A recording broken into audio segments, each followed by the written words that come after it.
come close to the end of the year, and that's a good opportunity to look back and to look forward. The year started in January with the elections in Israel. Clearly a transformation of the political scene, and for the first time in many years, Haredi parties are out because the public has spoken. And we end the year with the most recent development last week of Prime Minister Netanyahu addressing for the first time as a sitting Prime Minister the Biennial of the reform movement, and making it clear that from his perspective and from Israel's perspective, a top goal is to keep the Jewish people together and making everybody, including the reform movement, including the conservative movement, feeling at home in Israel, feeling connected, feeling a sense of belonging and solidarity and partnership.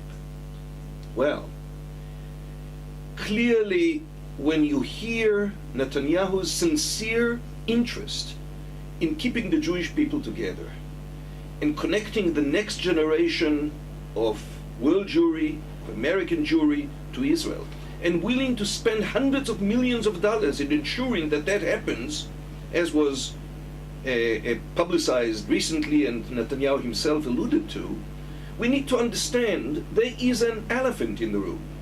And that elephant is, how can one seriously think that you can bring on board the next generation of American, of world Jewry, when at this point Israel's religious laws, marriage laws, would not grant them an equal seat at the table?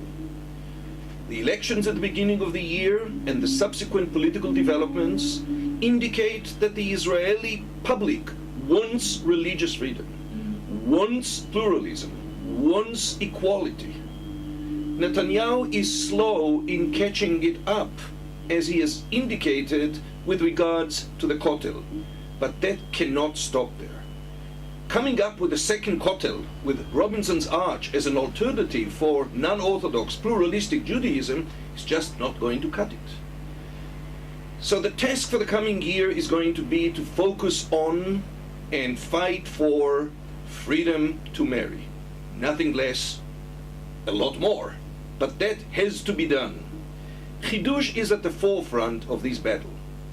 Hiddush has worked through analysis, through polling, through outreach to policymakers, through partnering with Orthodox, conservative, reform, and secular activists and organizations, through reaching out to both Israelis and diaspora Jews to bring these issues to the fore. We have made great progress during this year. We can do more with your help. We hope very much that at this year's end, you would be considering not only your personal commitment to a vision of a pluralistic Israel, but also consider supporting Hiddush by signing on to our vision and by supporting us financially by clicking the donate button now. Thank you, and have a great, healthy, and inclusive new secular year.